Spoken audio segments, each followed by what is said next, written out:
یہ جو موضوع آج آپ کی خدمت میں بیان ہوگا صرف تفسیر کلام امام حسین علیہ السلام کے ضمن میں پیش ہو رہا ہے، لیکن یہ موضوع اتنا اہم ہے کہ اسے مستقل طور پر بیان کرنے کی ضرورت ہے، اور ہوگا انشاءاللہ اگر اللہ تعالیٰ نے توفیق دی۔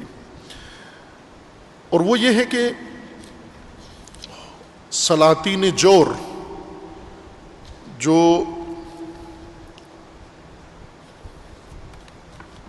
حکام،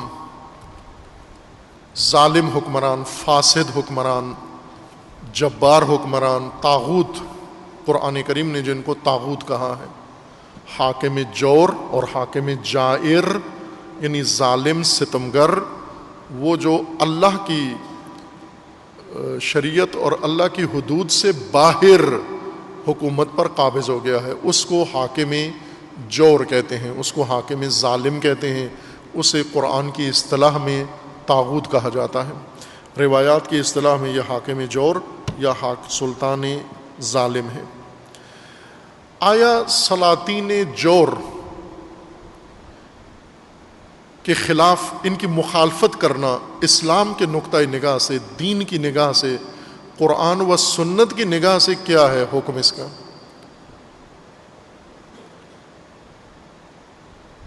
آج جو موجودہ نسل مسلمانوں کی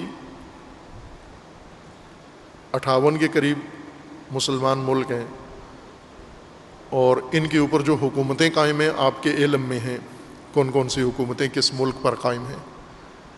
ان میں سوائے ایک حکومت کے ولایت کے باقی سب جو حکام ہیں، حکام سلاطین موجودہ زمانے کے، یہ کس زمرے میں آتے ہیں؟ یہ حکام جمہوریت کے ذریعے آئے ہوں، یہ طاقت کے ذریعے آئے ہوں، یہ مسلح بغاوت کے ذریعے آئے ہوں، یہ وراثت میں حکام بن گئے ہوں، ان کو امریکہ نے، برطانیہ نے حاکم بنا دیا ہو، بالآخر مختلف طریقوں سے، مختلف دروازوں سے حکومتوں تک پہنچے ہیں یہ سب کے سب۔ اور غیر مسلم ممالک میں جو حکام ہیں وہ بھی ایسے ہی ہیں، چونکہ مسلمان تو وہاں بھی آباد ہیں۔ اب اگرچہ ہندوستان مسلمان ممالک میں شمار نہیں ہوتا، لیکن ہر دوسرے ملک سے مسلمانوں کی اب تعداد وہاں زیادہ ہے، باقی مسلمان ممالک سے، وہاں پر سب سے زیادہ مسلمان ہیں۔ اسی طرح ہندوستان جیسے اور بھی بہت سارے ممالک ہیں جہاں پر مسلمانوں کی ایک کثیر تعداد ہے، تو وہ بھی اسی زمرے میں آ جاتے ہیں، وہاں بھی حکومتیں موجود ہیں۔ یہ حکومتیں کس زمرے میں آتی ہیں؟ یہاں حکام کس زمرے میں درج ہیں؟ یہ اب ہمیں قرآن کریم کی روح سے اور روایات کی، اپنے دین کی روح سے ان کو معین کرنا چاہیے، اور موجودہ نسلیں، مسلمان کی موجودہ نسل ان حکام، مثلا جیسے عرب حکام ہیں، قدر مسلم یقیناً روئے زمین پر سلاطین جور اور سلاطین فاسد کا سب سے بڑا مصداق موجودہ عرب حکمران ہیں۔ ان سے چھوٹے ہیں باقی سارے فاسد حکمران، ان سے چھوٹے ہیں، یہ سب سے اعلیٰ درجے پر، ذلت کے اعلیٰ درجے پر پہنچے ہوئے ہیں یہ عرب حکمران۔ اور عرب حکمران جہاں حکمرانی کر رہے ہیں وہاں مسلمان بھی ہیں، کثیر تعداد میں مسلم رہتے ہیں، اور یہ مسلمان اپنی معمول کی زندگی بسر کر رہے ہیں۔ ان سلاطین سے ان کو کوئی سروکار نہیں ہے، کوئی شکوہ نہیں ہے، کوئی اعتراض نہیں ہے، کوئی کسی قسم کا، انہیں شیعہ بھی ہیں، سنی بھی ہیں، ہر مسلک کے لوگ موجود ہیں۔ خوب یہ رویہ جو عوام کا ہے آج، مسلمانوں کا بالعموم، 1 ارب سے زیادہ مسلمان، 1.5 ارب کے قریب، یعنی 150 کروڑ مسلمان دنیا میں رہتے ہیں۔ یہ 150 کروڑ مسلمانوں کا جو رویہ ہے، یہ رویہ کیسے بنا ہے؟ یہ جو آج لا تعلقی کی زندگی گزار رہے ہیں، انہیں کوئی غرض نہیں ہے کہ حاکم کیسا ہے، کس قماش کا ہے، ہمارے ساتھ کیا کر رہا ہے، ملک کے ساتھ کیا کر رہا ہے، مملکت کے ساتھ کیا کر رہا ہے، دین کے ساتھ کیا کر رہا ہے۔ مثلا یہی آپ کے موجودگی میں کل کی بات ہے کہ متحدہ عرب امارات نے فلسطین کو فروخت کر دیا، اسلامی ملک کو اسرائیل کے سامنے فروخت کر دیا، ان کے سامنے تسلیم ہو گئے. اب یہ ان کی آنکھوں کی دیکھا دیکھی ہو گیا. اور امارات ایسی جگہ ہے جہاں کا رزق، جہاں کا پیسہ ہر مسلمان کے پیٹ میں موجود ہے، اور کئی علماء کے پیٹ میں بھی موجود ہے وہاں کا درہم اور دینار. اور ظاہر ہے کہ اس سرزمین سے اور اس مملکت سے تعلق بالواسطہ بلا واسطہ سب کا ہے. اس کو ڈیزائن ایسے کیا ہے انہوں نے. خوب یہ کچھ ہو گیا ہے. جو امارات کے رہائشی ہیں اور جو دیگر عرب ریاستیں ہیں اور دیگر مثلا پاکستان میں اتنے جذباتی مسلمان ہیں کہ وہ ذرا برابر کوئی چیز برداشت نہیں کر سکتے، کسی قسم کی چھوٹی بڑی اونچی نیچ بات دین کے متعلق تحمل نہیں کر سکتے. لیکن اسرائیل کو قبول کرنا انہوں نے آسانی سے برداشت کر لیا ہے.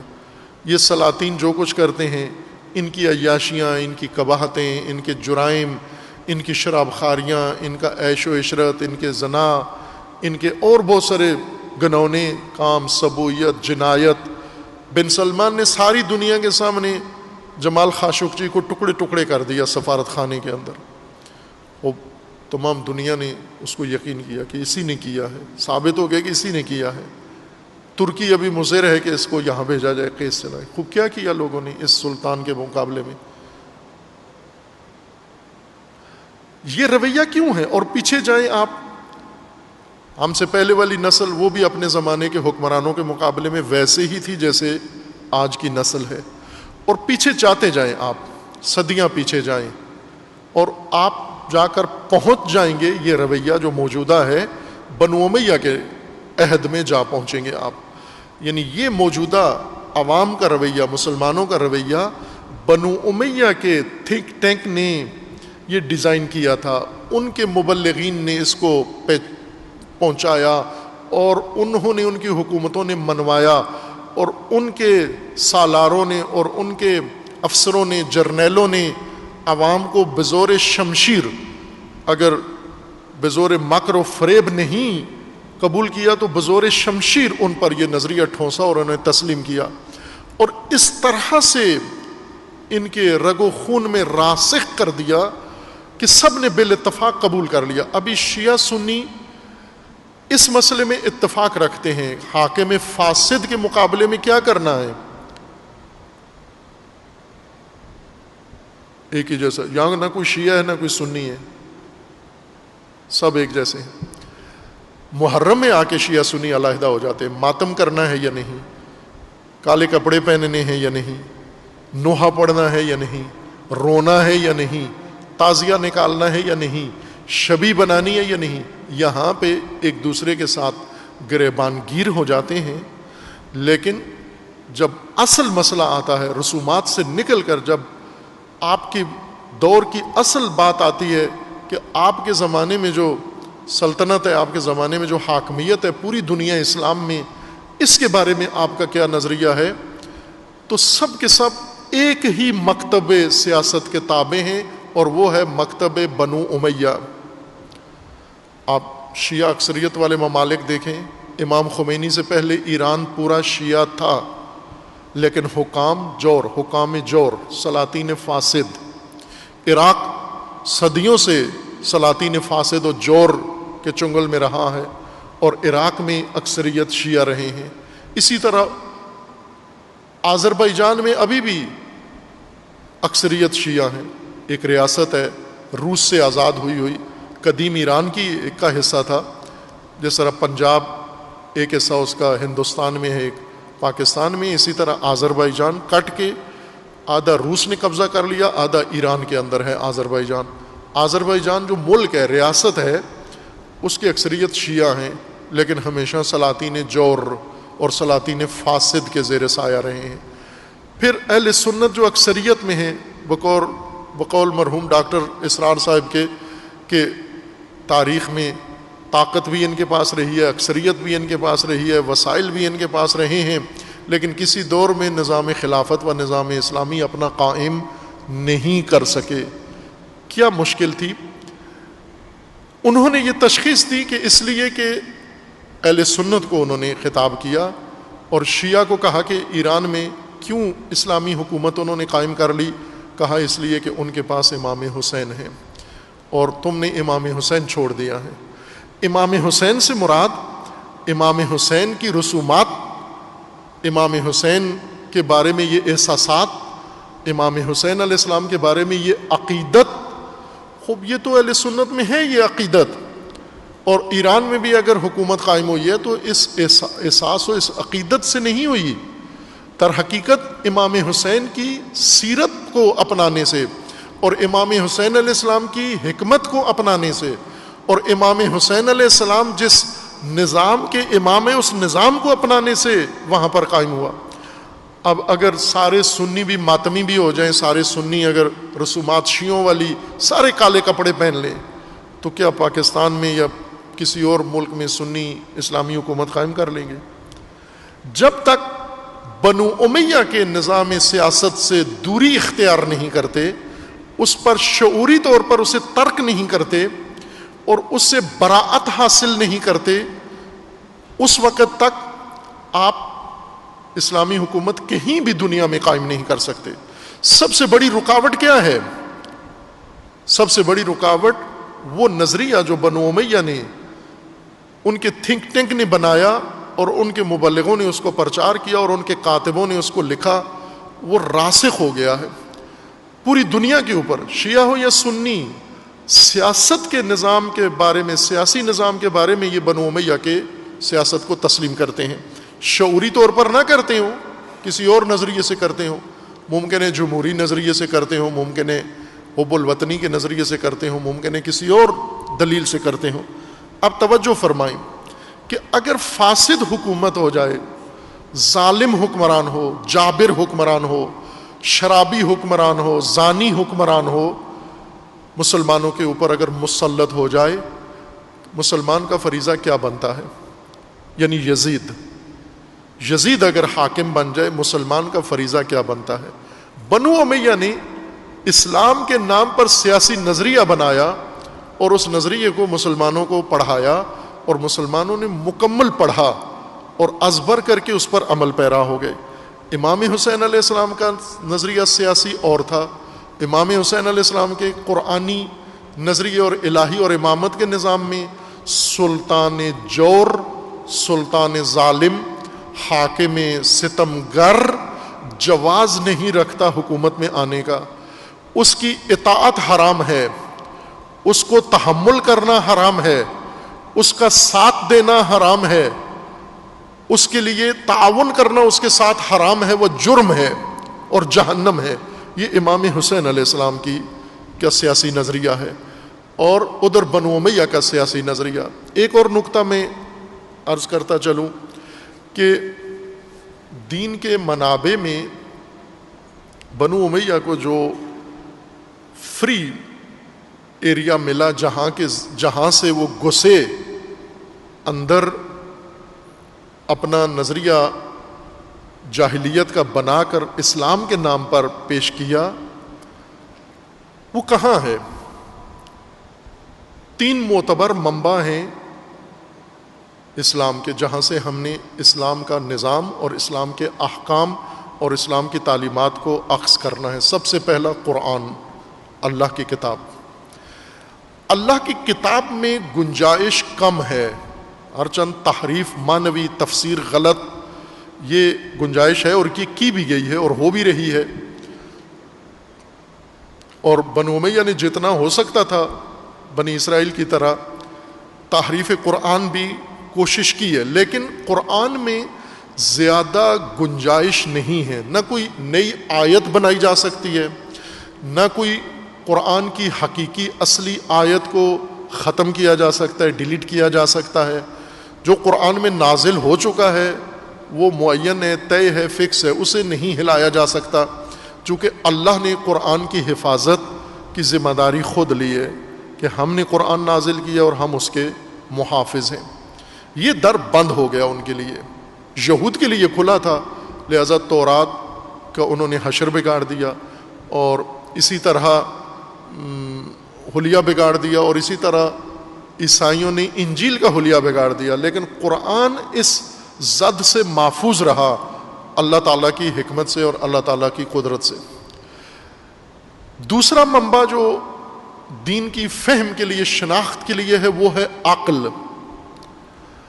عقل میں بھی اتنی زیادہ گنجائش نہیں ہے کہ کوئی عقل کے ذریعے غلطی کر سکے، کوئی اپنا نظریہ عقل کی بنیادوں پر، عقلی بنیادوں پر بشریت پر ٹھونس سکے۔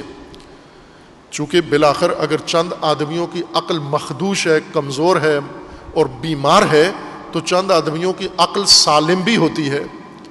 بے عقلی کی کوئی بات کرے تو چند ایک کہہ دیتے ہیں یہ ٹھیک بات کر رہا ہے، لیکن چند ایک اور کہتے ہیں بھئی غلط بات کر رہا ہے، یہ بے عقلی کی بات ہے۔ اگر کوئی آدمی کہے کہ 2 + 2 5 ہوتے ہیں، تو ممکن ہے اس کے قبیلے والے، اس کے بھائی کہہ دیں کہ ٹھیک کہہ رہے ہوتے ہیں، ہو سکتے ہیں 5، لیکن دوسرے کہیں گے غلط ہے، نہیں ہو سکتا، 2 + 2 4 ہی ہوں گے، 5 نہیں ہو سکتے۔ جیسا کہ ہم اپنے ملک میں دیکھ رہے ہیں، بے عقلی کی باتیں روز ہوتی ہیں۔ ابھی تازہ ترین بیان ایک وزیر کا آیا ہے کہ جنہوں نے ملک لوٹا ہے ان سب کے لیے واجب القتل ہے، ان کو قتل کر دیں۔ دوسرے وزیر نے کہا کہ یہ بھی ان میں شامل ہے، یہ خود بھی لٹیروں میں شامل ہے، تو اسی سے آغاز کریں۔ تو یہ بے عقلی کی بات ہے جو اس نے کی ہے۔ اس کی پارٹی والوں نے تعریف کی ہے، دوسروں نے پارٹی کے اندر ہی وہ وزیر سائنس نے مخالفت کر دی ہے کہ یہ غلط بات کی ہے، نامناسب بات کی ہے۔ کوئی بھی بے عقلی کی بات کرے، مثلا ابھی اہل سنت کے نام پر بی بی کی توہین کی ایک بدبخت نے، تو اس کے اپنے جو متعصب لوگ ہیں انہوں نے حمایت کی کہ اس نے ٹھیک کہا ہے، لیکن اہل سنت میں ہی بہت سارے اور انہوں نے مخالفت کی اور مذمت کی کہ یہ غلط کہا ہے، یہ جرم کیا ہے۔ اسی طرح شیعہ کے نام پر اگر کوئی آ کر بے عقلی کی بات کرتا ہے، فرقہ وارانہ بات کرتا ہے، غلط بات کرتا ہے، مشرکانہ بات کرتا ہے، چند ایک اس کے حامی، چند ایک ساتھی ورغلائے ہوئے وہ تائید کر دیتے ہیں، لیکن باقی ان کی عقل سالم ہے، ان کی فطرت سالم ہے، وہ کہتے ہیں غلط کر رہا ہے۔ یہ عقل کے ذریعے سے بھی سب کو فریب نہیں دیا جا سکتا، صرف کمزور اور بیمار لوگوں کو مکاری کے ذریعے سے ورغلایا جا سکتا ہے۔ تیسرا منبع دین کا روایات ہیں، احادیث۔ اہل سنت کے ہاں حدیث فقط مختص ہے رسول اللہ صلی اللہ علیہ وآلہ وسلم کے فرامین اور اقوال کے ساتھ، کہ جو کچھ رسول اللہ نے فرمایا وہ حدیث ہے، اسے راویوں نے رسول اللہ سے سنا ہے اور بعد کی نسلوں کو پہنچایا ہے۔ شیعہ کے نزدیک ائمہ اطہار، ائمہ معصومین علیہ السلام میں سے 12 ائمہ میں سے بھی اگر کسی نے کچھ فرمایا ہے تو وہ بھی شیعہ کے نزدیک حدیث و روایت کے زمرے میں ہی آتا ہے، یہ شیعہ اعتقاد کے مطابق۔ خوب دونوں طرف سب سے، جیسے آپ گھر بناتے ہیں اور اس گھر کے آپ چار دیواری بناتے ہیں، محفوظ کرتے ہیں، دروازہ بناتے ہیں، لیکن گھر کی ایک کھڑکی ایسی ہے آپ کی کہ یہاں سے کوئی واردات ہو سکتی ہے، یہ کھڑکی گھر کا کمزور پوائنٹ ہے۔ یا آپ کی دکان ہے تو دکان کے آپ نے سارے حصے مضبوط محفوظ کر لیے ہیں، کوئی ایک نقطہ دکان کا ایسا ہے اڑوس پڑوس میں، یا چھت ہے یا پچھلا پچھواڑا ہے، جو بھی ہے، وہاں سے یہ کمزور نقطہ ہے، یہاں سے کوئی اندر آ کے واردات کر سکتا ہے۔ دین کے منابع میں جو سب سے زیادہ گنجائش والی جگہ بنتی ہے اور اس سے بخوبی سب نے فائدہ اٹھایا ہے، وہ ہیں روایات اور احادیث۔ چونکہ روایات رسول اللہ کے فرامین ہیں اور ائمہ کے فرامین ہیں، اور راویوں نے سن کر آگے بتائے ہیں۔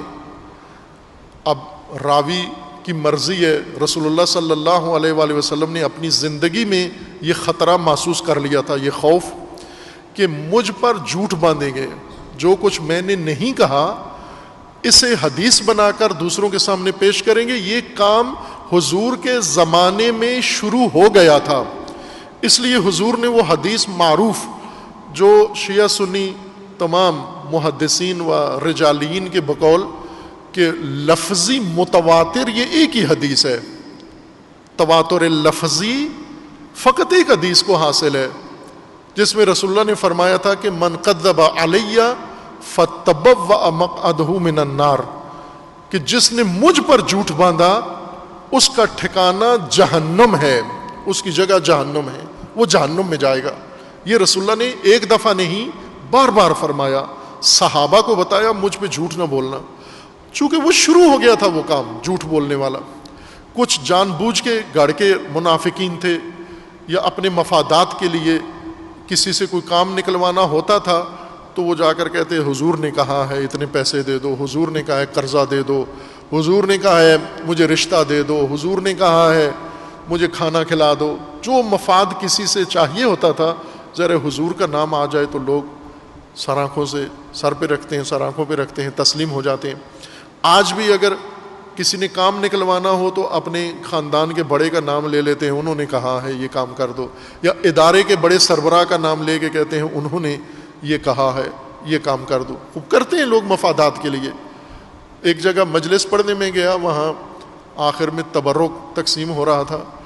ہم بیٹھے ہوئے تھے، کچھ لوگ میرے ساتھ بیٹھ گئے کہ چونکہ یہ مولانا ہے تو ان کے لیے اچھا کھانا آئے گا، تو وہ بجائے لوگوں میں بیٹھنے کے میرے ساتھ بیٹھ گئے کھانے کے لیے اس کمرے میں، اور بیٹھے رہے. گھنٹہ گزر گیا، 2 گھنٹے گزر گئے، کوئی تبرک نہیں آیا، نہ کسی نے بھیجا. اب یہ بار بار بندے بھیجیں کہ جو آقا کے لیے کھانا لے کر آؤ، تبرک لے کر آؤ، وہ جاتے واپس ہی نہیں آتے تھے. وہ اتنے میں تبرک تقسیم کرنے والا غصے سے آیا اور اس نے دروازہ کھولا غصے سے اور آ کر کہنے لگا کہ آقا صاحب آپ کتنا کھانا کھائیں گے؟ تو میں نے کہا جتنا آپ دیں گے اتنا ہی کھاؤں گا، ابھی تو دیا ہی نہیں ہے آپ نے. تو کہنے لگا میں 30 ڈشیں ابھی تک آقا کے نام پر بھیج چکا ہوں. جو بھی جاتا ہے کہ آقا کے لیے تبرک دو، میں اس ڈش میں بوٹیاں ڈالتا ہوں، بھر کے دیتا ہوں، اور وہ لے کے الگ سے.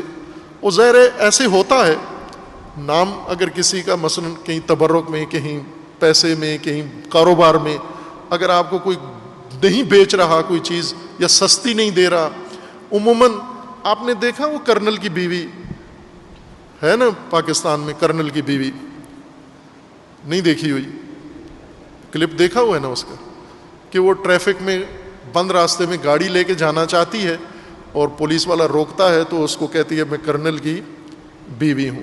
اب یہ کرنل کی بیویاں گلی گلی میں ہیں، جہاں جاتی ہیں فوراً اپنا ریفرنس دیتی ہیں، ہم منسٹر کے رشتہ دار ہیں، کزن ہیں، آئی جی کے کزن ہیں، ڈی آئی جی کے ساتھ تعلق ہے. یہ حوالے ریفرنس ہر بندہ دیتا ہے جہاں پھنستا ہے اپنا کام نکلوانے کے لیے، ہم فلاں سے مربوط ہیں. اگلا تھوڑا احترام کر جاتا ہے، شرم کر جاتا ہے، یہ ڈر جاتا ہے، گھبرا جاتا ہے کہ ٹھیک ہے بھائی یہ لے کے جا تو. مثلا کراچی میں ہم نے دیکھا کہ وہ موٹر سائیکل والا غلط رانگ سائڈ سے جا رہا تھا، پولیس والے نے پکڑ لیا اس کو، بہت سال پہلے کی بات ہے، یہ 90 کی دہائی میں. تو وہ موٹر سائیکل والے جوان نے پولیس کو کہا کہ اچھا تو الطاف بھائی کو گالی دیتا ہے. اس نے ہاتھ جوڑے معافی مانگی، بھائی یہ لے تو سارا کچھ، نہ چالان ہے کچھ بھی نہیں ہے، تو ہمیشہ غلط راستے سے جایا کر، یہ نہ کہنا کہ میں الطاف بھائی کو گالی دیتا ہوں. خوب ظاہر ایک نام چلتا ہے، اس نام سے سارے استفادہ کرتے ہیں. اب یہ لوگ شروع کر دیا تھا انہوں نے فائدے اٹھانا حضور کے نام پر کہ حضور نے یہ فرمایا ہے. لوگ احترام کرتے تھے. حضرت کو معلوم ہوا کہ یہ کام کر رہے ہیں تو فرمایا کہ جو بھی مجھ پر جھوٹ باندھے گا اس کا ٹھکانہ جہنم ہے. یہ سنی شیعہ روایات میں متفق علیہ بلکہ متواتر روایت ہے. یہ واحد روایت ہے جس کو تواتر لفظی حاصل ہے، کیونکہ یہ کام ہو رہا تھا اور یہ رکا نہیں، جاری رہا.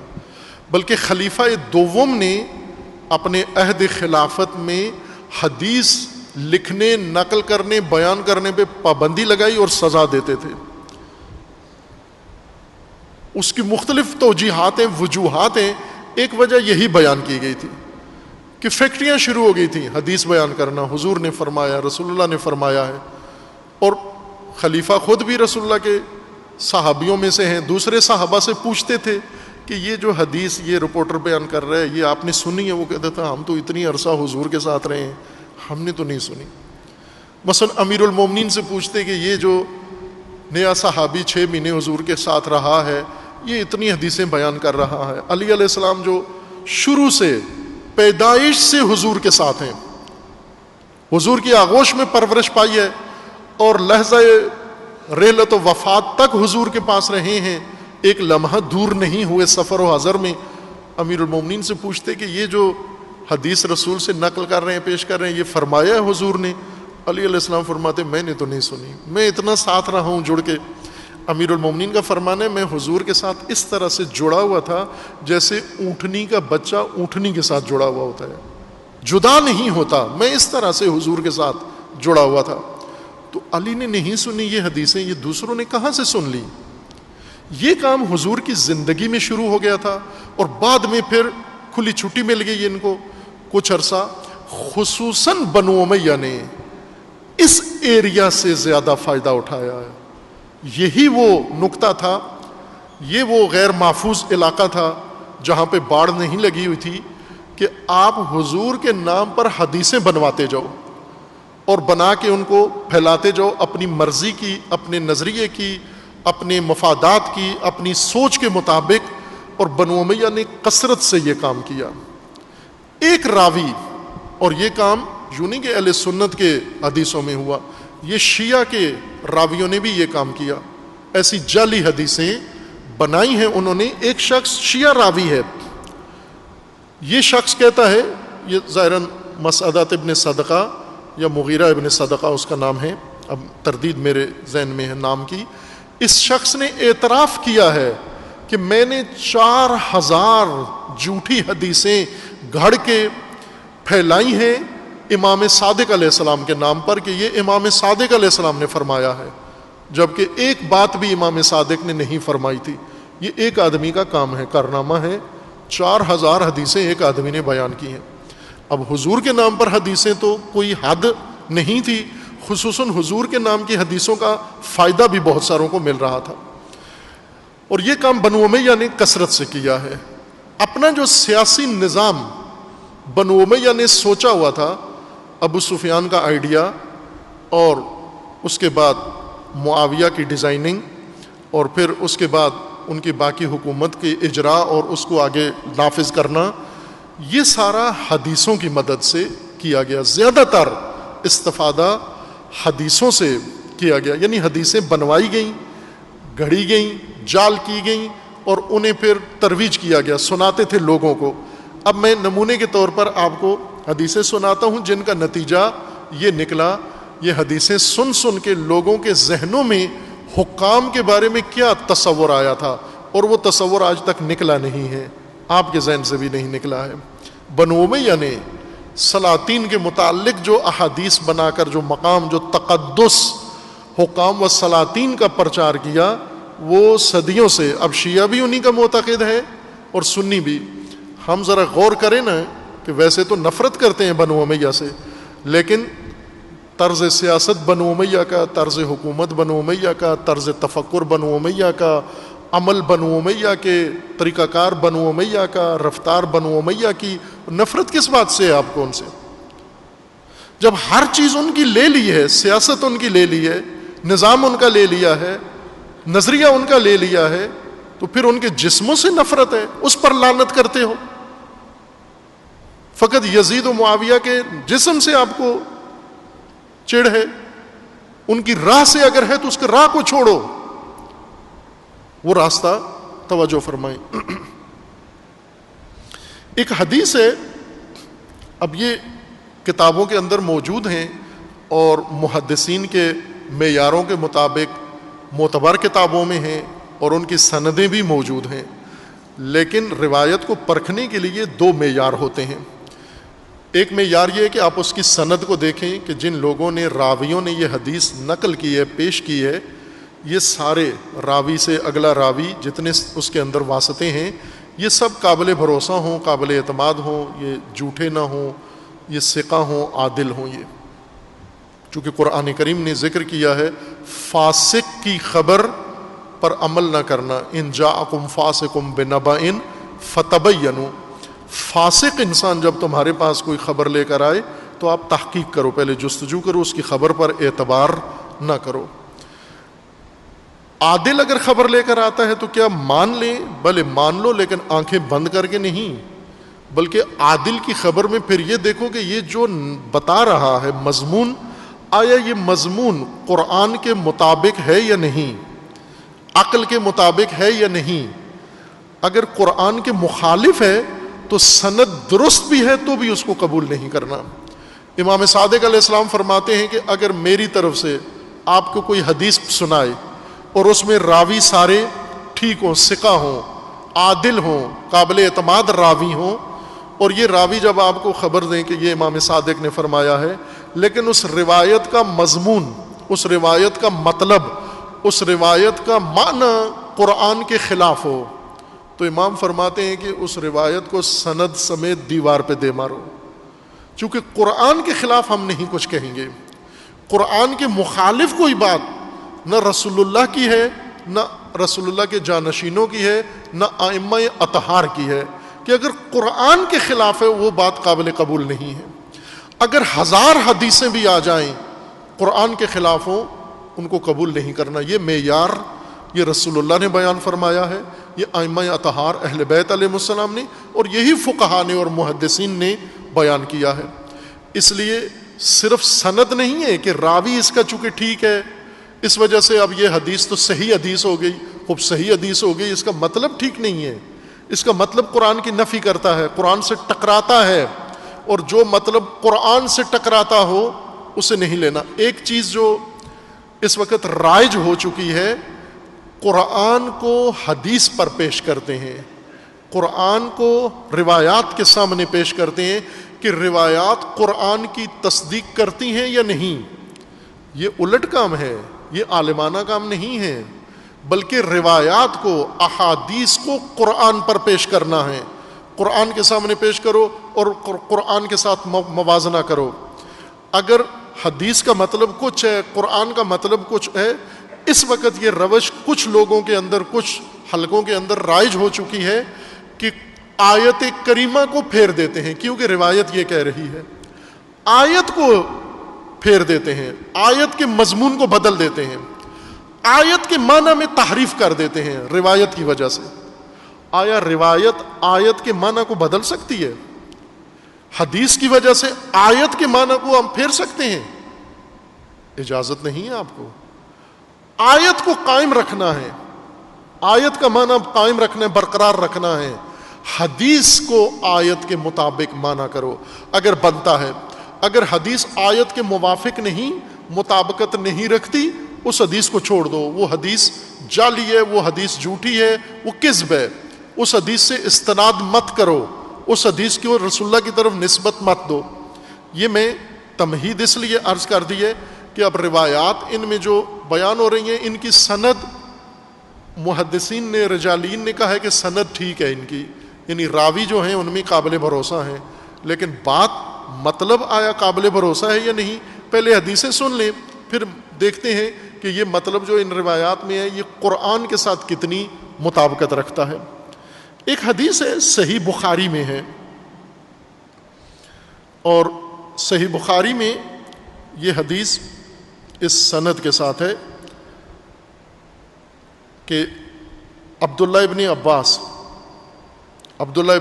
اکثر جو حدیثیں اس مضمون کی ہیں سلاطین جور کے بارے میں، یہ عبداللہ ابن عباس اور ابو ہریرہ سے منقول ہیں۔ عبداللہ ابن عباس نے یہ روایت نبی علیہ السلام سے نقل کی ہے۔ عن ابن عباس عن النبی صلی اللہ علیہ وآلہ وسلم قال من کرہ من امیرہ شیئا فلیصبر، اگر کسی نے اپنے حاکم، سلطان وقت و حاکم وقت سے اگر اس نے کوئی ناپسندیدہ بات سنی ہے، ناپسندیدہ عمل دیکھا ہے، ناپسندیدہ حرکت اس نے کی ہے سلطان نے، حاکم نے، تو کیا کرے؟ یہ مسلمان کیا کرے؟ یہ عوام کیا کریں؟ فَلْيَصْبِرْ، صبر کریں۔ فَإِنَّهُ مَنْ خَرَجَ مِنَ السُّلْطَانِ شِبْرًا مَاتَ مِیتَةً جَاہِلِیَّةً۔ اس حدیث میں ہے کہ اگر فاسد سلطان، حاکم سے آپ نے کوئی فساد دیکھا ہے، کوئی غلط کام کیا ہے، اس نے شراب پی ہے، اس نے ظلم کیا ہے، قتل کیا ہے، چوری کی ہے، اس نے بیت المال لوٹا ہے، اس نے، اب ان احادیث کی روشنی میں یہ موجودہ حکومت سابقہ حکمرانوں پہ جتنے کیس نائب کے بنا رہی ہے، ان احادیث کی روشنی میں سارے کیس غلط ہیں یہ، کیونکہ ان احادیث میں ہے کہ حکمران جو بھی کرے آپ نے اس کے خلاف کوئی قدم نہیں اٹھانا۔ اب معلوم نہیں یہاں آ کر یہ احادیث امام حسین کے مقابلے میں یہ احادیث فوراً لے آتے ہیں یزید کے دفاع کے لیے. تو باقی حکمران جو آئے ہیں ان کے بارے میں بھی کرو, ان کو بھی تحفظ دو ان روایات کے ذریعے سے. اس روایت میں ہے کہ من کرہ من امیرہ شیئا, جس نے اپنے بادشاہ, اپنے حاکم, اپنے امیر سے کوئی غلطی دیکھی ہے, ناپسندیدہ کام دیکھا ہے, فلیصبر, تو اسے چاہیے کہ وہ صبر کرے, چپ رہے, منہ بند رکھے. کیوں کہ من خرج من السلطان شبرن, جو ایک وجب اس مقدار کو کہتے ہیں جو انگوٹھے اور اس انگلی کے درمیان میں ہوتا ہے, اس کو شبر عربی میں کہتے ہیں اور وجب فارسی میں اور اردو میں کہتے ہیں, اور گٹھ پنجابی میں کہتے ہیں. آپ اپنے اپنی زبانوں میں معلوم نہیں آپ کیا کہتے ہیں اس کو. خوب, ایک گٹھ بھی اگر آپ حاکم سے دور ہوئے, اسی غلط حاکم سے جس نے غلطی کی اور آپ نے دیکھ لی ہے, آپ کے علم میں آ گئی ہے, اگر ایک وجب بھی آپ نے اس سے دوری اختیار کی تو آپ اس دوری کی حالت میں, سلطان سے نفرت کی حالت میں اگر مرے اس قسم کے حاکم سے, تو آپ کی موت جاہلیت کی موت ہے, جاہلیت کی موت مرے ہیں. اور یزید کو اگر آپ نے دیکھا ہے غلط کام کرتے ہوئے تو کیا کریں؟ اس حدیث میں ہے کہ یزید کو اگر غلطی کرتے ہوئے دیکھا ہے تو صبر کریں, اور یزید کو نہیں چھوڑنا چونکہ حاکم ہے, وہ سلطان ہے, اور جب وہ سلطان ہے اور غلط ہے, وہ جو بھی کرے آپ نے اس سے دوری اختیار نہیں کرنی, اس کی مخالفت نہیں کرنی. اگر آپ نے مخالفت کی جاہلیت کی موت مرے ہیں. اب توجہ کریں, بنو امیہ نظام بنایا ہے, نظام بنا کر اب میڈیا کے ذریعے سے اسے لوگوں کے اندر قبول کروا رہے ہیں. بنو امیہ کے کہنے پر تو نہیں. مثلا اگر یہ کہا جائے ابو سفیان نے یہ فرمایا ہے کہ ہر سلطان کا احترام کرو, تو لوگ پہلے ابو سفیان کو نہیں مانتے تھے, اس کے کہنے پر سلطان کو کیسے مانیں گے؟ یہ جو نظریہ انہوں نے منوانا ہے یہ رسول اللہ کے نام سے منسوب ہونا چاہیے. اور یہ احادیث انشاءاللہ اگر وقت ہوا اس عشرے میں نہ ہوا تو پھر کسی محفل میں عرض کروں گا. ان احادیث کا زمانہ, راوی جن عرصے میں یہ بنی ہیں وہ قرائن روایات کے اندر ہیں کہ یہ کب بنائی گئی ہیں اور کہاں منسوب کی گئی ہیں. یہ سب روایات یہ بنو امیہ کے زمانے کی اس آخری دور میں یا درمیانی دور میں یہ بنوائی گئی ہیں.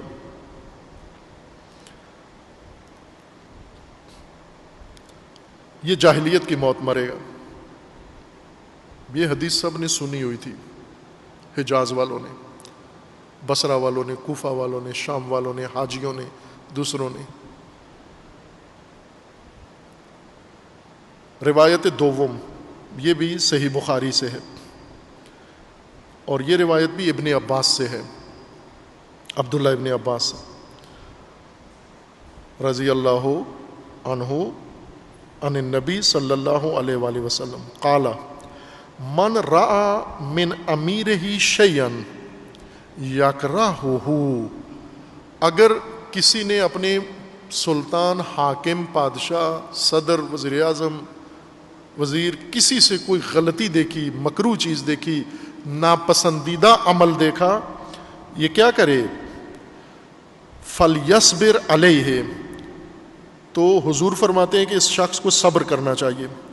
فَإِنَّهُ مَنْ فَارَقَ الْجَمَاعَةَ شِبْرًا, جو بھی جماعت مسلمین سے ایک وجب, ایک بالشت, ایک شبر, ایک گٹھ اگر علیحدہ ہوا, یعنی ساری جماعت حاکم کو اس مکروہ کام کے باوجود مان رہی ہے, اگر کسی نے حاکم پر اعتراض کیا تو ایک وجب قوم سے الگ ہو گیا, تو اگر یہ الگ ہوا فمات میتتن جاہلیہ, یہ جاہلیت کی موت مرا ہے. یہ بھی صحیح بخاری میں ہے, یہ روایت ہے, جلد 9 صحیح بخاری کی, وہاں اس کے لیے علیحدہ باب منعقد ہوا ہے. تیسری حدیث یہ سنیے آپ, یہ حدیث حضرت ابو ذر غفاری سے نقل کی گئی ہے. اس حدیث میں زیادہ غور کرنا ہے, 2 طرح سے یہ حدیث بیان کی گئی ہے. خب حضرت ابو ذر غفاری وہ صحابی ہیں رسول اللہ کے، منفرد صحابی، جن کے بارے میں حضور نے خود فرمایا تھا کہ آسمان نے کسی بشر پر، کسی انسان پر سایہ نہیں کیا جو ابو ذر سے زیادہ سچا ہو. ابو ذر سے زیادہ سچا عام لوگوں میں، معصومین سے ہٹ کر، معصومین کے علاوہ باقی لوگوں میں ابو ذر سے زیادہ صادق، اصدق، سچا و صدیق کوئی ایسا انسان نہیں ہے. یہ حضور نے فرمایا، شیعہ سنی دونوں کتابوں کے اندر موجود ہے. اس لیے ابو ذر کے نام سے بات کرنا زیادہ قابل قبول ہے لوگوں کے لیے، چونکہ ابو ذر کا مقام سب کو پتہ ہے. اگر ابو ذر کے نام سے کوئی چیز پھیلائی جائے تو لوگ آنکھیں بند کر کے مان لیں گے کہ یہ ٹھیک ہوگی، چونکہ ابو ذر جھوٹ نہیں بولتے. یہ حدیث یہ ہے، عن ابی ذر قال قال رسول اللہ صلی اللہ علیہ وآلہ وسلم من خالف جماعت المسلمین شبرا، جو بھی مسلمانوں کی جماعت سے، مسلمانوں کی جماعت جس حالت میں ہے، جو کر رہی ہے، اس حالت سے اگر کوئی علیحدہ ہوا، اس صورتحال کو کسی نے اگر توڑ دیا اور ان سے ہٹ کر کسی نے کوئی کام کیا، اگر ایک وجب بھی مسلمانوں سے دور ہوا ذرا برابر بھی، فقد خلع ربقۃ الاسلام من عنقہ، تو اس شخص نے اسلام کا طوق، اسلام کا ربقہ، پٹا گلے سے اتار دیا ہے، اسلام سے خارج ہو گیا ہے. اگر کسی نے مسلمان جماعت سے علیحدگی 1 فٹ بھی، 1 انچ بھی، ایک وجب کتنا بنتا ہے؟ پورا فٹ نہیں، 9 انچ شاید بنتا ہے، معمولی ہاتھ کا 8-9 انچ بنتا ہے، چھوٹے ہاتھوں والوں کا 6 انچ بنتا ہوگا، بڑے والوں کو متوسط ہاتھ کا 9 انچ. اگر کوئی 6 انچ بھی مسلمانوں سے علیحدہ ہوا، یعنی مسلمان کچھ کر رہے ہیں، جیسے ابھی بن سلمان جو مرضی یہ کر رہا ہے، مسلمان کیا کر رہے ہیں؟ امارات نے اسرائیل کو تسلیم کر لیا ہے. یہ جو سرزنش ہوئی ہے ہمارے وزیر خارجہ کی، انہوں نے سعودی عرب کو کہا ہے کہ آپ کشمیر پر کوئی آواز نہیں اٹھا رہے ہیں، OIC کا اجلاس نہیں بلا رہے ہیں. پاکستان کے اندر سے ہی اپوزیشن نے اور دوسروں نے اور سب نے ان کے اوپر چڑھائی کی ہے کہ آپ معافی مانگیں، آپ نے گستاخی کیا، آپ نے غلط کام کیا ہے، جرم کیا ہے. کیوں کہ جب ساری مسلمان دنیا، پوری حکومتیں اور عوام اور علماء سب خاموش ہیں کشمیر کے بارے میں، تو آپ وزیر خارجہ ہو کہ کیوں بیچ میں بولتے ہو؟ اس وجہ سے آپ نے غلط کیا ہے. انہوں نے بالکل اس حدیث کے مطابق عمل کیا ہے. لوگوں نے، وزیر خارجہ نے حدیث کی مخالفت کی ہے. من خالف جماعت المسلمین، جو بھی مسلمان جماعت کے رویے، مسلمان جماعت کے طریقے، مسلمان جماعت کی حالت کی مخالفت کرے، ہٹ جائے، ان سے دور ہو، تو اس نے ربقہ اسلام، ربقہ اس رسی کو کہتے ہیں جو اونٹ کو باندھنے کے لیے اس کے گلے میں ڈالی جاتی ہے، یا بھیڑ بکری کو باندھنے کے لیے اس کے گلے میں رسی ڈالی جاتی ہے، اس کو ربقہ کہتے ہیں عربی میں. اس کو کنائے کے طور پر استعمال کیا گیا ہے عقیدہ اسلام کا یا اسلام کے ساتھ تعلق، کہ جب انسان مسلمان ہوتا ہے تو یہ سب کچھ قبول کرتا ہے، اللہ کی وحدانیت کو قبول کرتا ہے اور قیامت کی حقانیت کو قبول کرتا ہے، رسول اللہ کی رسالت و خاتمیت کو قبول کرتا ہے، اور اسی طرح کتب و قرآن کو قبول کرتا ہے، انبیاء کو قبول کرتا ہے، ائمہ کو مانتا ہے. یہ سب کچھ کرتے ہوئے اگر اس نے کسی فاسد حاکم، ظالم حاکم کی مخالفت کی ذرا برابر، تو یہ توحید بھی اس کی ختم ہو جائے گی، یہ رسالت پر ایمان بھی ختم ہو جائے گا. صرف ظالم یزید کی مخالفت کرنے سے ربقہ اسلام خود ہی اتر جائے گا. یزید کی تائید کرنا یہ بنو امیہ کا اسلام ہے. یہ انہوں نے اسلام کے نام پر سیاسی عوام کے رویے متعین کیے ہیں. خوب آپ دیکھ لیں صدیوں سے عوام کیا کر رہے ہیں. ان کے نوبت میں باری باری ایک ایک ظالم حاکم یزید ان پر آتے ہیں، سواری لیتے ہیں، چلے جاتے ہیں، یہ ٹس سے مس نہیں ہوتے. لیکن ماتم حسین ابن علی کا کرتے ہیں اسی یزید کے زمانے میں، روتے امام حسین کو ہیں. کیوں یزید کے خلاف نہیں بولتے؟ چونکہ اسلام کا ربقہ سے خارج ہو جائیں گے. یہی روایت آپ توجہ فرمائیں، یہ روایت ایک اور سند کے ساتھ بھی نقل ہوئی ہے، اور وہ سند یہ ہے، نہیں ایک اور روایت ہے، یہ بھی ابو ذر سے، حضرت ابو ذر سے، ایک اور روایت حضرت ابو ذر سے ہے. وہ یہ روایت ہے کہ اس روایت کے مطابق یہ ہے کہ قاسم ابن اوف الشیبانی، اس نے ان رجلن، کسی بندے سے اس نے سنا ہے، کسی بندے سے. آپ بھی اپنی پوسٹوں میں یہی کہتے ہیں نا کہ سنا ہے، یوں ہوا ہے، سنا ہے ایسے ہوتا ہے. کس سے سنا ہے یہ نہیں معلوم، کس سے سنا ہے کہتے ہیں، کون کہتا ہے یہ نہیں، منبع نہیں معلوم. یہ روایت اس راوی نے اس طرح سے نکالی ہے کہ کسی بندے سے میں نے سنا ہے. کیا سنا ہے آپ نے؟ قال کنا قد حملنا لابی ذر شیئا، ہم ابو ذر کے لیے، حضرت ابو ذر کے لیے کوئی چیز لے کے جا رہے تھے. نرید ان نعطیہ ایاہ، ہم انہیں دینے کے لیے. حضرت ابو ذر کا پتہ ہے نا کہ حضرت ابو ذر خلیفہ سوم کے زمانے میں حکومت پر اعتراض کرنے کی وجہ سے جلا وطن ہو گئے تھے مدینہ سے، چونکہ وہ سخت اعتراض کرتے تھے اور تکلیف دہ اعتراض کرتے تھے. اس طرح کے کہ حکومت اور کابینہ اور بڑے بڑے جو اکابرین تھے، بزرگان، وہ ابو ذر کو برداشت نہیں کر سکتے تھے. لہٰذا انہوں نے خلیفہ سے کہہ کے ابو ذر کو شام، جہاں معاویہ کی حکومت تھی، وہاں پر جلا وطن کروا دیا اور چلے گئے. وہاں پر کچھ عرصہ رہے ابو ذر، اور اس کے بعد کچھ سالوں کے بعد معاویہ نے خط لکھا واپس خلیفہ کو کہ اگر شام کی حکومت بچانی ہے تو ابو ذر کو واپس بلا لو، یہ تو یہاں بھی چپ نہیں ہے، آپ نے سزا کے طور پر بھیجا ہے اور اس نے تو یہاں آگ لگا دی ہے آ کر. تو یہ چونکہ مدینہ سے زیادہ قابل اعتراض چیزیں شام میں تھیں اور ابو ذر ایک لحظے کے لیے چپ نہیں ہوتے تھے، تو کہا کہ فوراً واپس بھیجو، اور بڑے برے انداز سے واپس کیا گیا. برہنہ شتر کی پیٹھ پر بٹھا کر حضرت ابو ذر کو اور پاؤں نیچے باندھ کے اور شام سے مدینہ تک دوڑایا گیا شتر کو.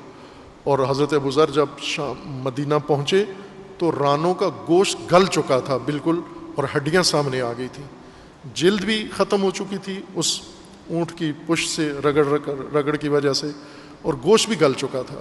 اور یہ بوڑھا صحابی، ان کو پھر مدینہ سے بھی منتقل کر دیا گیا ربضہ میں. ربضہ مدینہ اور مکہ کے درمیان سارا ہے، جہاں پر ابھی مزار ہے حضرت ابو ذر کا.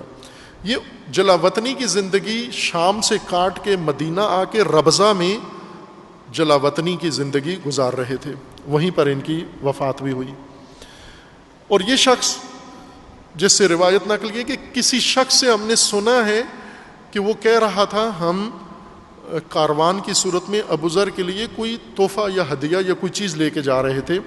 فَأَتَيْنَا الرَّبْزَ فَسَأَلَنَا عَنْهُ فَلَمْ نَجِدْهُ، ہم نے آ کے ربضہ کے صحرا میں لوگوں سے پوچھا کہ ادھر ابو ذر ہیں، تو کسی نے کچھ نہیں بتایا، نہیں ملے ہمیں.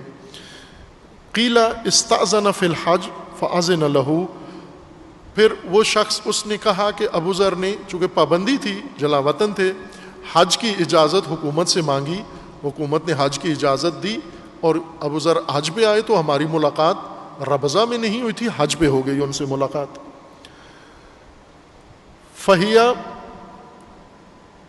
وَهِيَ مِنَّا فَبَيْنَ نَحْنُ عِنْدَهُ، اب یہ وَهِيَ مِنَا، یا اب شاید منا میں ان کی ملاقات ہو گئی. فَبَيْنَ نَحْنُ عِنْدَهُ، یعنی یہ شخص جو معلوم مجہول شخص ہے، کون ہے یہ جس کی ملاقات ہوئی، اس کا نام نہیں ہے روایت میں. ایسی روایت خوب سنی سنائی ہے، اس کا کوئی اعتبار نہیں ہوتا، سند بھی اس کی ایسی ہے جیسا مضمون ہے. اس روایت میں ہے کہ جب ہمیں منا میں ابو ذر سے ملاقات ہوئی تو وہاں پر اذ قیل لہ ان عثمان صلی اربعا، حضرت عثمان خلیفہ سوم، انہوں نے منا میں، حج کے دوران منا میں 4 رکعت نماز پڑھی ہے. فاشتد ذلک علی ابی ذر، ابی ذر یہ سنے تو بہت غصے میں آ گئے، غضبناک ہو گئے کہ منا میں 4 رکعت کیسے بنتی ہے. چونکہ سفر میں ہوتا ہے نا آدمی، وہاں 2 رکعت نماز ہوتی ہے، 4 رکعت والی قصر ہوتی ہے. وقال قولا شدیدا، اور ابو ذر بہت غصے میں آ گئے اور شدید الفاظ، سخت الفاظ ادا کر دیے خلیفہ کے بارے میں. وقال صلیت، اور پھر ابو ذر کہنے لگے صلیت مع رسول اللہ صلی اللہ علیہ وآلہ وسلم، ابو ذر نے کہا کہ میں نے خود رسول اللہ کی معیت میں، ہمراہی میں منا میں نماز پڑھی ہے، 2 رکعت پڑھی ہے. حضور نے بھی پڑھی ہے، ہم سب نے بھی حضور کے ساتھ منا میں 2 رکعت نماز پڑھی ہے، 4 رکعت کی نماز قصر پڑھی ہے. فصلی الرکعتین وصلیت مع ابی بکر و عمر، اور خلیفہ اول و خلیفہ دوم کے ساتھ بھی ہم نے منا میں نماز پڑھی ہے، حج ان کے ساتھ بھی کیا ہے، انہوں نے بھی قصر پڑھی ہے، 2 رکعت پڑھی ہے. فصلی، یہ انہوں نے ابو ذر نے بیان کیا. ثم قام، پھر اس کے بعد نماز کا وقت ہو گیا، یا زور کا یا عصر کا 4 رکعت والی نماز کا، اور ابو ذر اٹھے یہ سختی کر کے، یہ درست الفاظ استعمال کر کے. فقام، ثم قام ابو ذر فصلی 4، خلیفہ کے بارے میں سخت الفاظ کہہ کہ رسول اللہ کی سنت ذکر کر کے کہ 2 رکعت پڑھنی ہے، اور خلیفہ اول خلیفہ دوم کا بھی طریقہ ذکر کر دیا کہ انہوں نے بھی منا میں 2 رکعت پڑھی ہے، اور ہم سب نے ابھی تک 2 پڑھتے آئے ہیں، اور 4 رکعت پر اعتراض کر کے پھر خود اٹھ کے 4 رکعت پڑھ دی نماز ابو ذر نے. فقیل لہ، تو وہی شخص جو بات بتا رہا ہے یہ کہتے ہیں انہیں کہا گیا کہ ابتا علی امیر المومنین شیئا ثم صنعت، کہا یہ عجیب آدمی ہے آپ ابو ذر، ابھی 4 رکعت پڑھنے کی تو آپ مخالفت کر رہے تھے اور سخت باتیں کر رہے تھے کہ خلیفہ سوم نے 4 رکعت کیوں پڑھی ہے اور پڑھوائی ہے، جبکہ پہلے 2 خلیفہ اور رسول اللہ یہ 2 رکعت قصر پڑھتے رہے ہیں، اور پھر خود اٹھ کے خلیفہ سوم کے مطابق پڑھ دی ہے تم نے نماز، رسول اللہ کے مطابق نہیں پڑھی. ثم صنعت قال الخلاف اشد، ابو ذر نے کہا کہ مخالفت نہیں کر سکتا میں حاکم کی. پھر اس کے بعد کہا کہ ان رسول اللہ صلی اللہ علیہ وآلہ وسلم خطبنا، ایک دن رسول اللہ نے ہمیں خطاب کیا اور فرمایا فقال انہو کأیم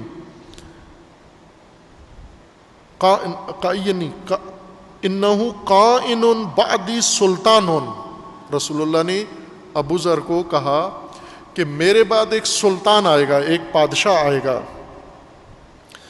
فلا تذلوہ، اس کو ذلیل نہ کرنا.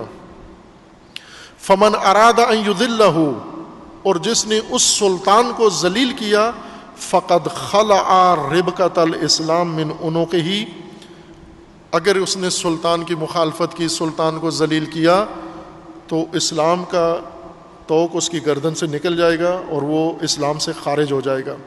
وَلَيْسَ بِمَقْبُولٍ مِّنْهُ تَوْبَةٌ حَتَّى يَسُدَّ سُلْمَتَهُ الَّتِي سَلَمَ، اور یہ شخص جس نے سلطان کی مخالفت کی ہے، اس کی توبہ بھی قبول نہیں ہوگی جب تک اس غلطی کی تلافی نہ کرے جو سلطان کے ساتھ مخالفت کی وجہ سے اس نے غلطی کی ہے. یہی روایت، اب توجہ فرمائیں، بالکل یہی مضمون والی روایت یہ آخر کار نکل آئی تاریخ سے کہ یہ کیسے بنائی گئی ہے اور محنت کتنی ہوئی ہے اس پر. ویسے عموماً تو جیسے ابھی نیب پوچھ لیتا ہے، یہ عدالتیں، سپریم کورٹ عموماً چیف جسٹس پوچھ لیتے ہیں کہ یہ رپورٹ بنائی کس نے ہے. جیسے سپریم کورٹ کے ایک جسٹس کے خلاف صدارتی ریفرنس دیا گیا اور اس کے نجی زندگی کے بارے میں جاسوسی ہوئی، تو سپریم کورٹ کے جسٹس نے، چیف جسٹس نے کہا کہ پہلے یہ بتاؤ کہ سپریم کورٹ کے جسٹس کے بارے میں تحقیق کی کس نے ہے. وہ نہیں بتاتے یہ کس نے کی ہے، چونکہ جس نے کی ہے جرم تو اس نے کیا ہے، یہ نہیں بتاتے یہ کس نے تحقیق کی ہے، کبھی ادھر ٹال دیتے ہیں کبھی ادھر ٹال دیتے ہیں. اب اسی طرح یہ ایک شخص سے سنا، وہ ربضہ گیا تھا اور اس نے وہاں پر ابو ذر سے بات چیت کی، پھر ابو ذر نے یہ حرکت کی، کام کیا، پھر اس کے بعد 7 حدیث بیان کر دی کہ حضور نے کہا کہ میرے بعد ایک ایسا سلطان آئے گا، وہ سراپا غلطی ہوگا، غلط ہوگا، لیکن آپ نے اس کی مخالفت نہیں کرنی، اگر مخالفت کی آپ نے تو اسلام سے خارج ہو جاؤ گے اور توبہ بھی تمہاری قبول نہیں ہوگی۔ یہ بہت سخت حدیث ہے۔ ایک سلطان کی ساری زندگی کے اعمال انسان کے ختم ہو جائیں گے ایک ظالم فاسد بادشاہ کی مخالفت کرنے سے۔ یہ حدیث بنی کیسے اور کیسے یہاں تک پہنچائی؟ یہ حدیث اس کو ایک سند کے ساتھ ایک دیگر حدیث کی کتاب میں مکمل طور پر ذکر کیا گیا ہے، اور وہ یہ ہے کہ حدثنا، میں اس کی پوری سند پڑھ دیتا ہوں۔ حدثنا الحسن بن البزار حدثنا ابو توبہ حدثنا محمد بن مہاجر عن ابن حلبس عن معاویہ ابن ابی سفیان۔ اصل راوی ابو ذر والی حدیث کا معاویہ ابن ابی سفیان ہے۔ محنت دیکھو بندے کی کہ اور کام ایسا کیا، رسول اللہ کی ہزاروں حدیثیں ہیں، ائمہ کی ہزاروں حدیثیں ہیں، اور ان پر آج پوری امت اسلامیہ دیکھیں، علی علیہ السلام کے ہزاروں حدیثیں ہیں، ان میں سے کتنی حدیثوں پر آج لوگ عمل کر رہے ہیں؟ آپ کو شاید 5 بھی نہ ملے، لیکن بنو امیہ نے جو محنت کی ہے اس پر ساری امت متفقاً عمل کر رہی ہے۔ یہ حدیث معاویہ ابن ابی سفیان نے نقل کی ہے۔ قال، معاویہ کا یہ کہنا ہے، قال لما خرج ابو ذر الی الربضہ۔ اب معاویہ نے بھی کیسے حدیث بنائی ہے؟ کہا کہ جب ابو ذر ربضہ گئے، یعنی جب انہیں جلا وطن کیا گیا وہاں، لقیہ رکب من اہل العراق، ایک قافلہ ملا۔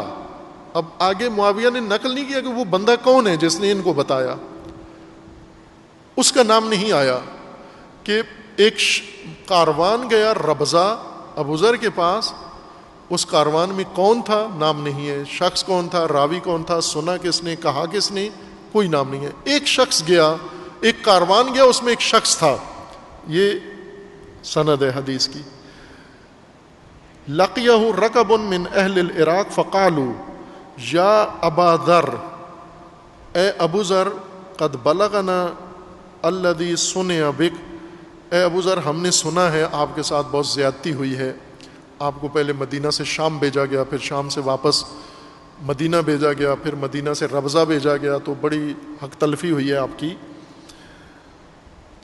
فعقد لواء، تو بھی ایک پرچم اٹھا مخالفت کا، یأتک رجال ما شئت، تو ایک پرچم اٹھا حکومت کے خلاف مخالفت کا، تو پھر دیکھ کہ کتنے لوگ آتے ہیں تیری حمایت میں، تیرے ساتھ آ جاتے ہیں، جو جتنے چاہے گا۔ قال، ابو ذر نے کیا کہا، مہلن یا اہل الاسلام، اے مسلمانوں سنو، خاموش رہو، یہ مجھے نہ اکسو کہ میں حکومت کے خلاف قیام کروں۔ فإنی سمعت رسول اللہ صلی اللہ علیہ وآلہ وسلم یقول سیکون بعدی سلطان، میں نے خود رسول اللہ سے سنا ہے۔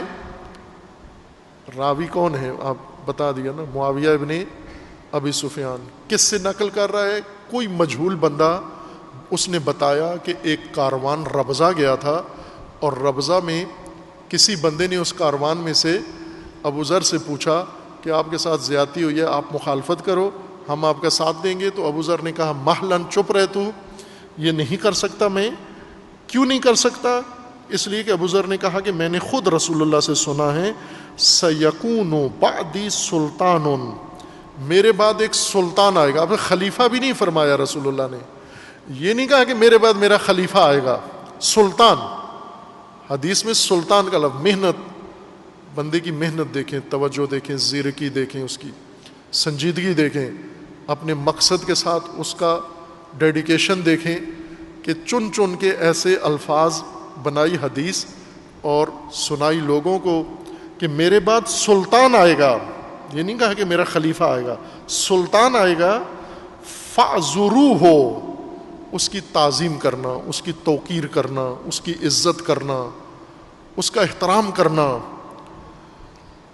من التمس ذلہ صغر صغرۃ فی الاسلام، جس نے بھی اس کی مخالفت کی یا اسے ذلیل کیا اور اس کی بے توقیری کی، اسے برا برا کہا، اس نے اسلام میں دراڑ ڈال دی. وَلَمْ يُقْبَلْ مِنْهُ تَوْبَةٌ، اور اس کی توبہ قبول نہیں کی جائے گی، حَتَّى يُعِيدَهَا كَمَا كَانَتْ، جب تک اس سلطان کی عزت دوبارہ بحال نہیں کر دیتا. سارے عالم میں اس مرتکب، اس توہین کرنے والے کی، بے توقیری کرنے والے کی توبہ قبول نہیں ہوگی. میرے بعد سلطان آئے گا، اس سلطان کی آپ نے تعظیم کرنی ہے، اس سلطان کی آپ نے توقیر کرنی ہے، عزت کرنی ہے، احترام کرنا ہے. اور اگر کسی نے ذرا برابر بے احترامی بھی کی اس کی، اسلام میں دراڑ پڑ جائے گی. سلطان کی بے احترامی کسی نے کی، اسلام میں دراڑ پڑ جائے گی.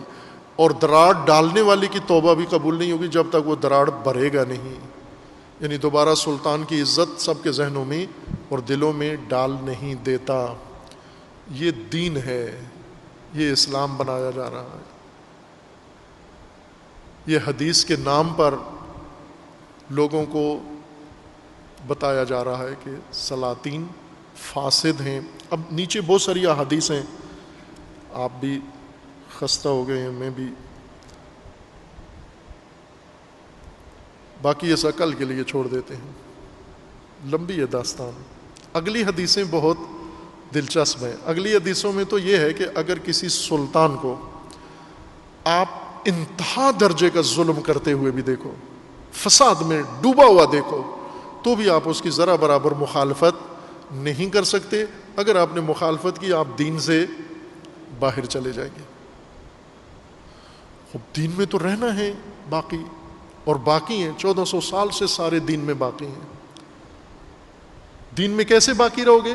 ربقہ اسلام سے نکل جاؤ گے اگر فاسد حکمرانوں کی مخالفت کی. دین میں اگر رہنا ہے، ان فاسدوں کو آپ کو احترام کرنا ہوگا.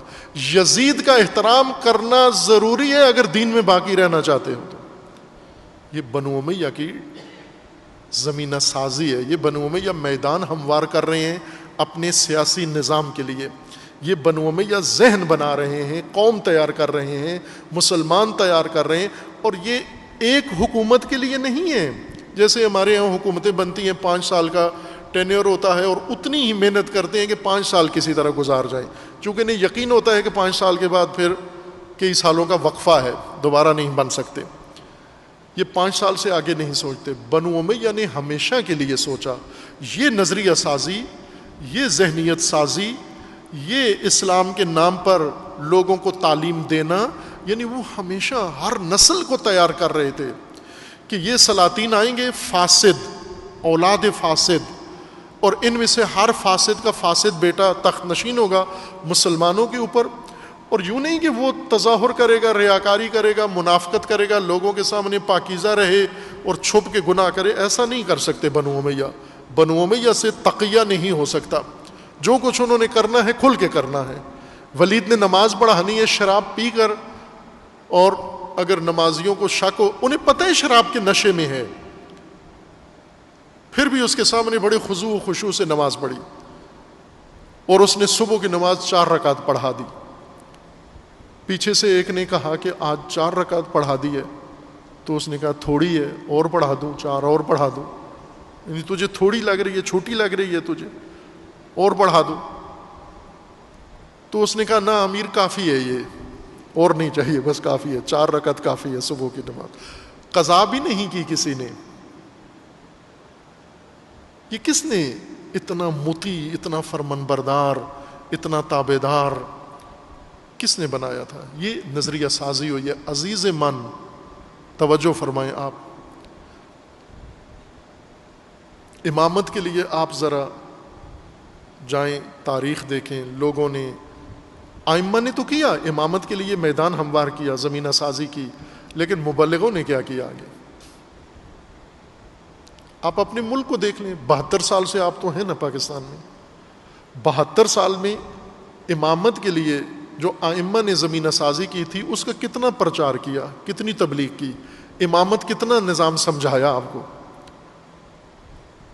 امام حسین علیہ السلام کا جو نظریہ، جو امام حسین علیہ السلام قیام کر رہے ہیں، یہ جذبات کی وجہ سے نہیں ہے، یہ بھی اپنے نظام کی وجہ سے، سیاست کی وجہ سے، قرآن کے حکم کی وجہ سے، رسول اللہ کے فرمان کی وجہ سے قیام کر رہے ہیں.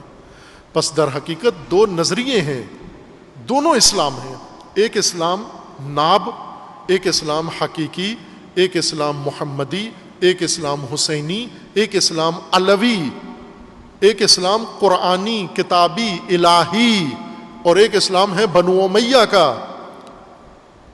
یہ جنگ اس دو نظام کے اندر ہے، اس سسٹم کے اندر جنگ ہے.